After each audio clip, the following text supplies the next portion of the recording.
Professor Dr. N. Ganesh is working as a senior faculty, Department of Computer Science and Engineering, SRM University, City Campus, Vadapalani, Chennai. He has more than 12 years of undergraduate and postgraduate teaching experience, which includes 5 years of research experience.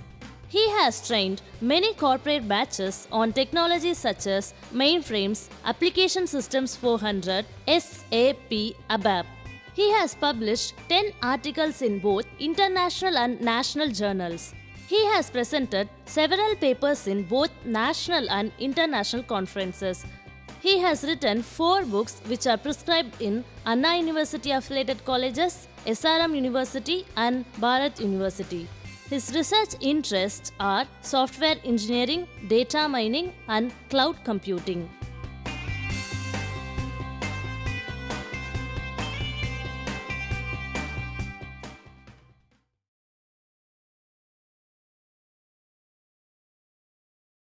Welcome to UGC lecture series in computer science. We are going to see a series of lectures in the subject operating systems. This subject is for the students studying in their 5th semester of their BSc degree program. The subject operating system belongs to paper number 8. In today's lecture, we are going to see few topics from unit 4. In unit 4, there are several topics, out of which we are going to see topics on the directory structure and how the disks are being stored in the directory structure. So, the contents of the day are disk structure, organizing files in the directory, file sharing and about the file protection, how the files are being protected. Now, what is a disk structure? Disk is, you might be knowing about a primary disk and a secondary disk. A primary disk is where something like the RAM. A RAM is said to be a primary disk. RAM is random access memory, which is a main memory, which is a volatile memory. A secondary disk is an hard disk or any of the removable drives, something like even your USB. So, let us consider hard disk as a secondary disk. So, in this secondary disk, how the directories are being created, how the files are being stored in the directories, how the disk is being created. I suppose you would have worked with an operating system, you would have worked with computer. When you switch on your computer, after it logs in, you will be getting, you could find the C drive, D drive, E drive and so on. So, how the C drive and D drive and E drive are being partitioned, how the disks are being segregated and how the directories have been formed or how the folders have been formed and how the files get stored inside these folders or in these directories. So, that is what we are going to see now. So, that is what is said to be a disk structure. So, this disk structure is of different groups. So, we will be having a disk structure called as a raw disk structure. A raw disk partition is one which does not have any sort of file system, or we as well have a formatted disk partition with the file system. So, when you could see this C drive, D drive and E drive, when you right click it, when you go to the properties, when you could see it, you can see two different file systems when you use Windows operating system. The file systems such as FAT file system, other one is NTFS file system. FAT is file allocation table which will be of 16 or 32 bits. So, FAT is file allocation table, the other one is NTFS. NTFS is new technology file system. So, in these two file system only all your disk will get partition. In order to get partition and in order to have this as a disk structure, we use a RAID concept. The RAID is available inside the operating system. A RAID is nothing but redundant array of independent disks. So, this helps for partition and it helps to protect the disk against any sort of failures. This partition is as well called as a mini disk or it is also called as the slices of the entire disk. Say for example, you have an hard disk of 500 GB worth, let us consider. So now you are going to create C drive, D drive, E drive. So when you have allocated 200 GB of space in C drive and 150 GB in D drive, the remaining spaces, because the hard disk is said to be a 500 GB, so the remaining spaces you can allocate it to E drive. So allocating this is what is called as a mini disk. So C drive will act as a separate disk, but it is part of the entire hard disk, and D drive will act as a separate disk, but it is part of an entire hard disk. So this is called as a mini disk, or it is also called as slicing the entire hard disk. That is what is a disk structure is. So and each and every structure, each and every mini disk or its slices has its own volume. Volume in the sense 200 GB is being allocated to C drive, 150 GB is being allocated to D drive. So this GB size, which we store it as a volume, and that volume has its own referral name, and it gets stored in a file internally called as a VTOC file. VTOC is volume table of contents. So that gets stored within the operating system. So now each volume contains file system, and it also tracks that file system info in device directory or volume table of contents, which is also called as a VTOC. As well, we have the file system is classified into two groups. One is called as a general purpose file system, other one is called as a special purpose file system. So but all these general purpose and special purpose have been put within the same operating system or the computer. So when you work now, from now on when you are going to work, you will be knowing the difference between what a C drive, what a D drive and what a E drive, how it gets partitioned, how it gets allocated in the disk. So now let us see a typical file system, how it gets organized in the disk. So let us see with a diagram, with a figure. So here this is said to be a directory. In the directory you have set of files. So this is said to be partition A. Partition A is said to be C drive. This is said to be a directory in which you have the different files. This is said to be partition B, which is of D drive, let us consider. All these things belongs to a single disk. All these things belongs to one particular hard disk. So now this second figure, the second part in this same figure shows that there is a directory and you have n number of files which get stored in two different disks. That is, if you are going to have a master drive and a slave drive, two different hard drives, and we are going to store it out. So how it gets stored? So this is a typical file system organization. So next is we will see the different sets of operations that has been performed in a directory. So now we will be seeing the directory. In our earlier lectures we have seen about the file operation and file handling. In this lecture we are going to see about the directory and how files get stored inside this directory and how it gets organized in the directory. So now let us see the different operations that has been performed in the directory. So the first operation is we are going to search for a file. So in a directory there may be different files. So if there is a file, how it could get searched out. Second is creating a file. If it does not exist, creating a file, deleting a file, listing a directory. I suppose you would have inferred by viewing the files. So you would have seen when you right click it, view based on thumbnails, based on large icons, based on small icons, based on the details. When you give details, everything will be listed, even its size will be listed, even the date created, date modified, time created, time modified will be listed. So listing out is also one of the operation in a directory structure. Then the next one is renaming a file. Then the last one is traversing the file system. What do you mean by traversing a file system? Converting the file system from one format to the other format.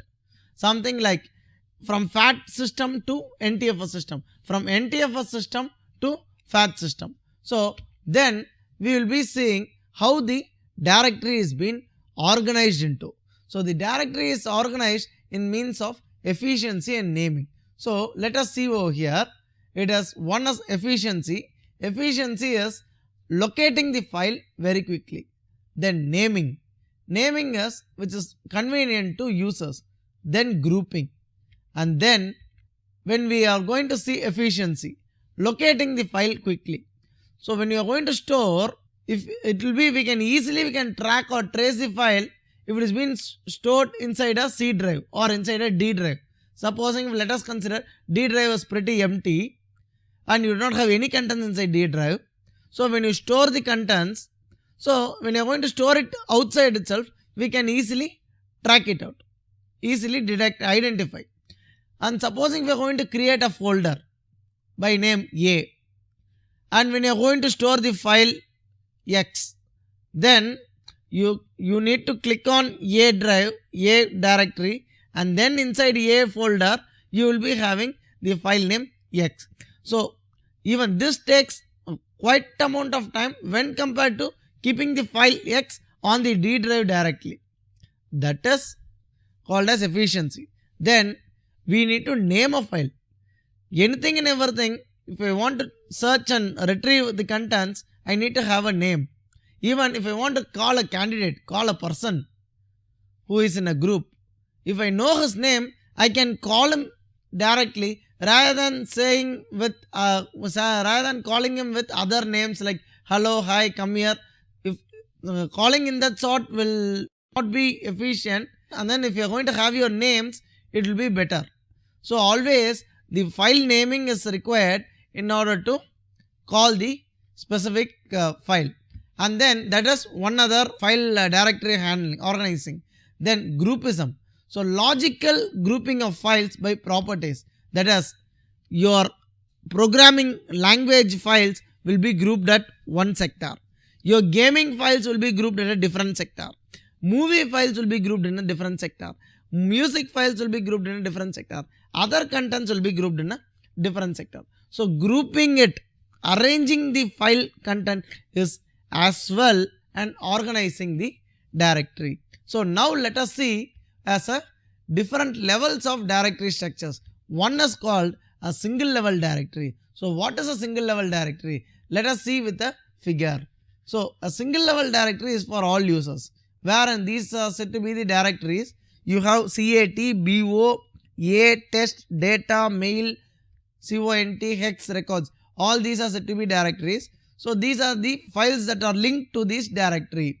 So here, when you have a single level directory, you have a naming problem and a grouping problem, because you are going to have only one directory. Directory is considered as only one folder. So inside a single folder, two files cannot have the same names. If it is going to have the same name, a duplicate entry will occur and it will ask you to, it will prompt you to change the file name. And then two files cannot be it cannot be grouped because it is there inside a single folder. All the contents are there inside a single folder. So all the files has to be stored only separately. So the two problems that may arise from a single level directory is, one is naming problem, second one is a grouping problem. So now let us see a two level directory. In a two level directory, you have a master file directory and a user file directory. And inside the user file directory, you have your set of files. Consider there is a directory wherein you are going to have a question bank. A question bank is said to be a directory. Inside the question bank, if you are going to have one other folder by name questions, and if you are going to have other folder by name answers, when you are going to click the question folder, then inside the question folder only you will be having set of files which contains all the questions. Inside the answer folder, you have only answers. So similarly, this diagram, this figure shows an example of a two level directory. There is a master file directory and a user file directory. Inside the user file directory, many different files have been stored, which has the path name and the same name or different names that can be same names can be kept on two different folders. So this has an efficient searching and no grouping capability. We will see more about the directory levels of directory after the break.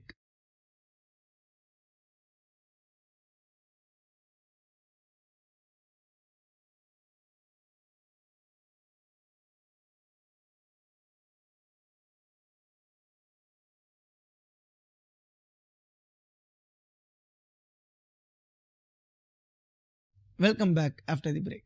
So we were discussing about the different levels of directory. We saw about the single level directory and about two level directory before the break. So I gave you, we were even seeing about the problems that may occur because of a single level directory. One is naming convention, naming problem, other one is grouping. So you cannot group the files, you cannot give equal names, same names to two different files. That can be overcome with a two level directory. In the two level directory, I gave you an example with the question bank, wherein questions get stored in a separate question folder and answers get stored in a separate answer folder. So in the question folder, inside it, say for example, you are going to have the question for a subject called operating system. You can create a file with a name called operating system, and in the answer folder, you can create the file. Even there you can have a name called operating system, and this does not conflict each other. Even though these two folders belongs to a bigger directory called as question bank, this operating system naming will not conflict, because this operating system file has been placed under a question folder. The other operating system file has been placed under answer folder. So that is the advantage of using a two level directory. So the other advantages are, we have a path name, we have an efficient searching, we have same file name for different users, and there is no grouping capability. So the next one is about a tree structured directory. So let us see a tree structured directory. What do you mean by a tree structured directory? Having multiple directory levels, having multiple folders, and then grouping them or organizing the folders accordingly, and having files at one particular location inside of one particular folder. So let us see a diagrammatic representation of a tree structure directory. So here it is.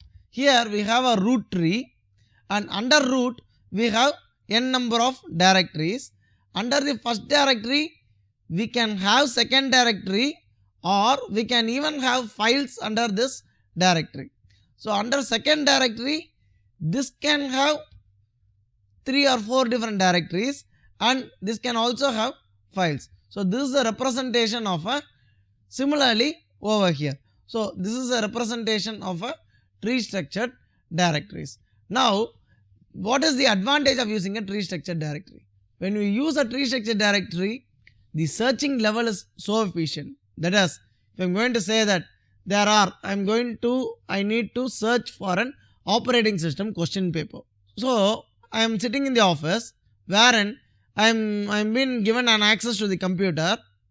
In the computer, I have a directory by name programs. Under programs, there are two different directories. I need my searches to get an operating system for BTech degree program or for BSc degree program. So I have a directory by name programs. Under programs, there are two different directories. One is BSc, other directory is MSc.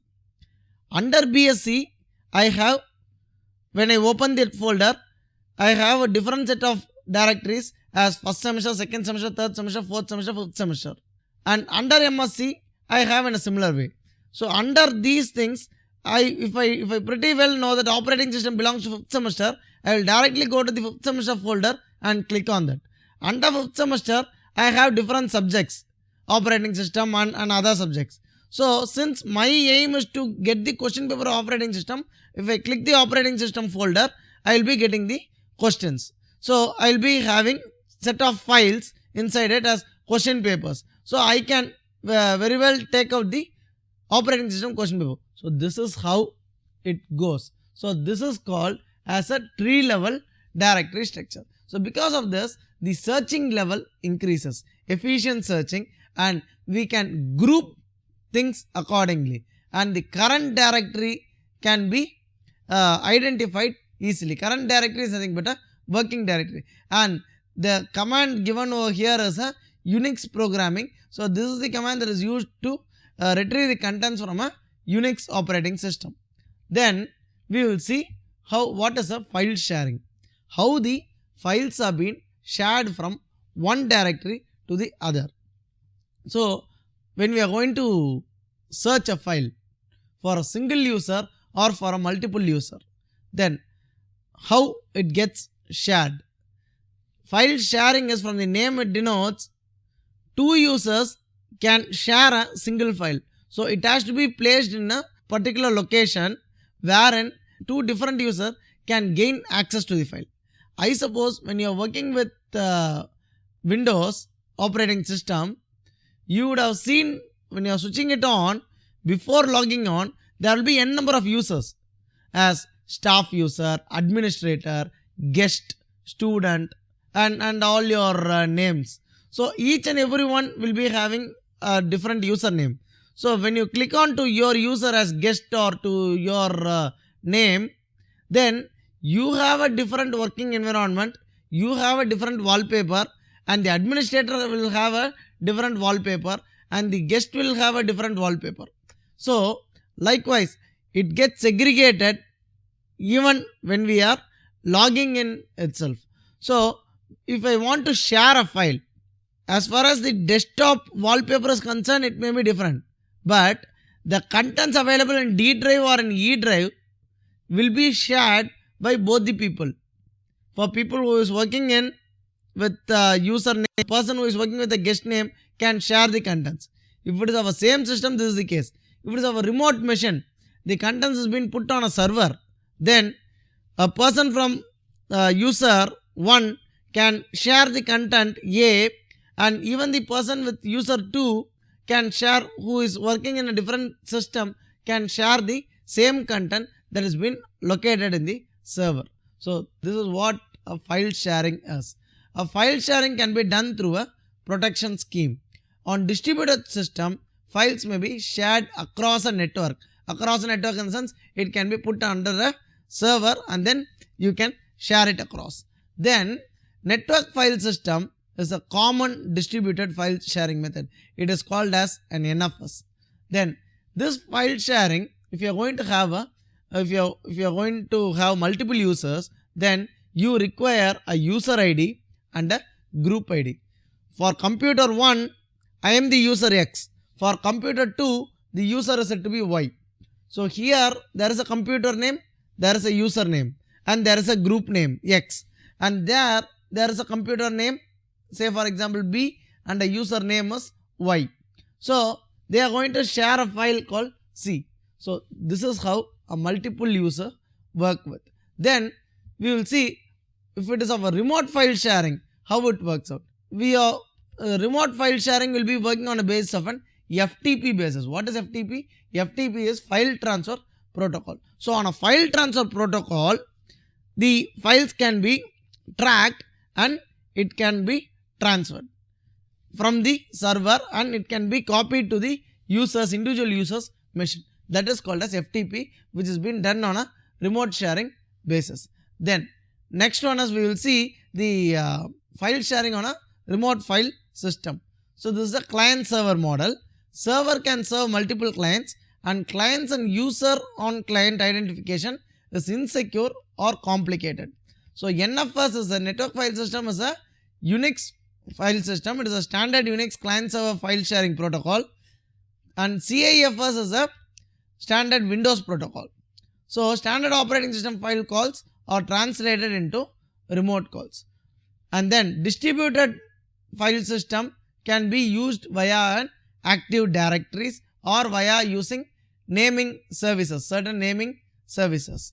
If there are certain modes for failures, even when you are going to share a file, there is a possibility that it may get failed out, because a file may be available, two users have been given access, and if both the users have been given full control, then supposing the user 1 is going to delete a file, when the user 2 wants to share that file, want to use that file may not be available. And supposing if the user one has made some manipulations and if he has corrupted the file, the user 2 will not be in a position, who is using it in a different computer, will not be in a position to use the same set of file. So that is one of the failure mode cause. The other modes are, it is recovery from failure can involve state information about the status of each remote request.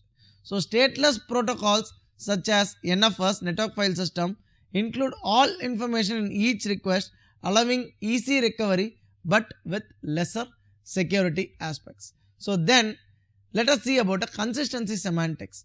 Consistency semantics specify how multiple users are to access a shared file simultaneously. At the same instance of time, 2 or more number of users when they are going to access the same set of file. Then how it works, that is called as a consistency semantics. So let us see the different file systems which use this consistency semantics. You would have heard of a file system called as an AFS file system. AFS denotes Andrew file system. So Andrew file system is implemented in a complex remote file sharing semantics. And then when you use a Unix operating system, you have a file system called as a UFS, which is nothing but Unix file system. And this AFS has session semantics. It writes only visible to sessions starting after the file is closed. So when you are working with the file, at that time the contents will not get updated. One and only if you close the file, the contents will start writing, and that is the specialty of using an AFS file system. Now let us see how the files have been protected. So files have been protected in many ways. That is, you need to have a owner or a creator. So he has every right to give state whether a file can be given a read-only access, whether a file could be given a write access, whether a file could be given a full access control. So everything depends on the user, depends on the owner or the creator of the file system. So he can decide what can be done and who can do all these things. So what are the accesses possible as we have a read access, write access, execute access, append access, delete access and list access. So these are the access that are possible in a file system.